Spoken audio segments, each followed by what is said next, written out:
Hello Aquarius, Sun, Moon Rising, and Venus signs. Kamusta kayo? Sana po nasa mabuti kayong kalagayan.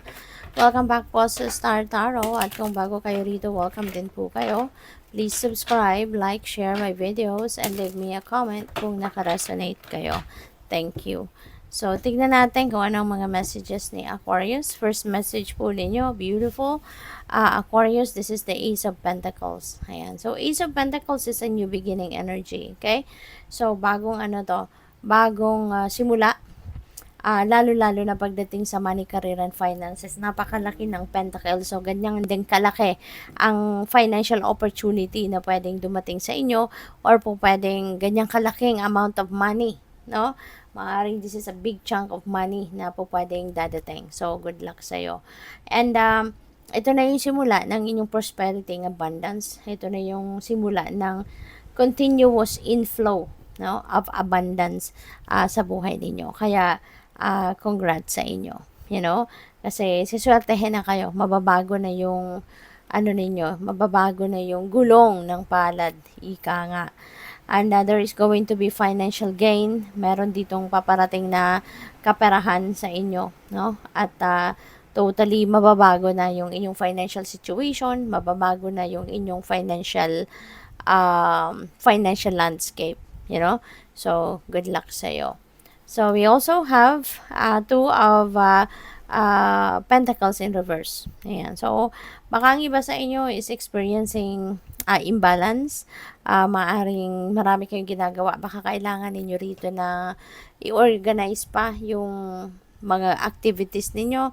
Baka kailangan nyo pa dito na i-adjust, no, yung mga the way you handle things, you know, pwedeng overwhelmed na din kasi kayo. So, maybe this is going to be,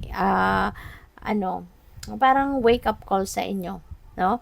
Na kailangan mo nang simulan na i-organize, ayusin, mag-schedule, or kailangan mo siguro na tignan kung ano na yung mga priorities mo para hindi nagsasabay-sabay ang lahat. Kasi baka hindi naman necessarily na pagsama-samahin or pagsabay-sabayan ang lahat ng gagawin. Diba? So, what else? We have the star, so which is really beautiful kasi you will be very optimistic, hopeful, no, sa sitwasyon ninyo at inspired.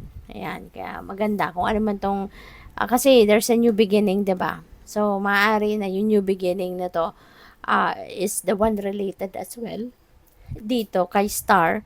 And ang maganda rito, magsisimula ka ng bagong chapter sa buhay mo na punong-puno ka ng pag-asa, no? Punong-puno ka ng inspirasyon, no? So talagang excited, no? Maaring excited ka rito sa sisimulan mo.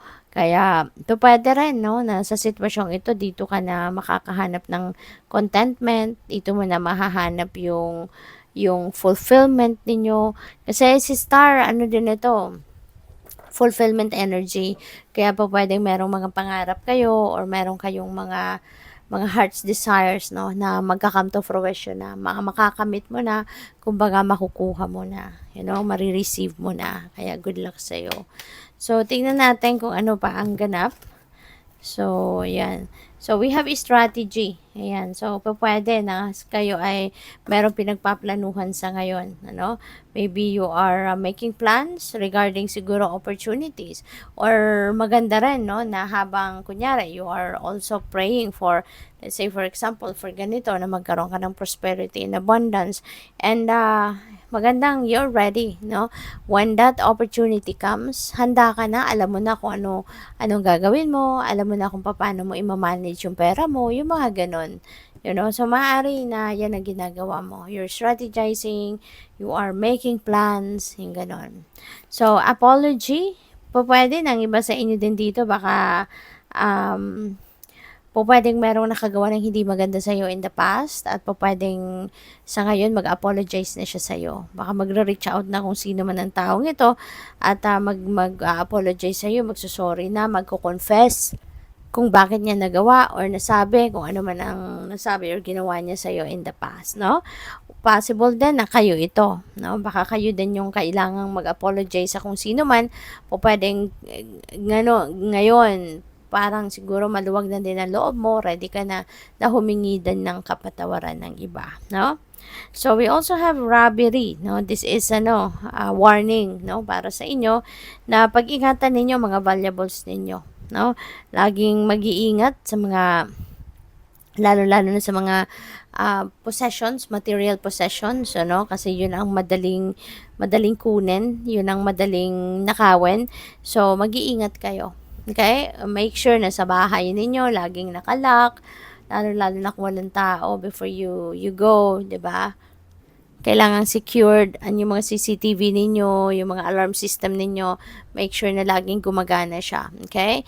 Kasi you never know, 'di ba? Kung sino yung pwedeng magkaroon ng interest, no, sa mga material possessions ninyo. And even sa mga kunyari mga ideas ninyo, mga plano ninyo sa buhay, pangarap ninyo, kahit ang mga yan, wag ninyong basta-bastang ikikwento sa kung kanino man, no? Lalo-lalo na kung hindi pa naman, kung plano pa lang yan, at hindi pa kayo nagsisimulang mag-take action towards that, lang muna kayo, low-key lang muna, i-keep nyo lang muna yan sa sarili mo, okay? Huwag mong kikwento sa iba, kasi pati yan, pwedeng, kung sino kung napagkwentuhan mo, akala mo sincere sa'yo, akala mo loyal sa'yo, akala mo trustworthy, pero naku yun pala, 'di ba? Uunahan ka sa plano mo, yung ganon. Kaya yan, mag-iingat kayo. Huwag kayong masyadong nagbibigay ng 100% na tiwala sa mga tao. Okay?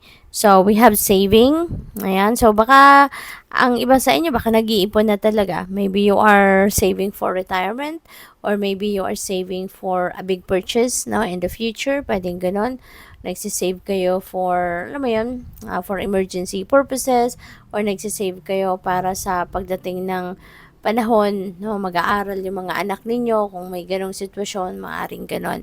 Or, this could be a reminder para sa inyo na it's about time na para magsimula na kayong mag-ipon.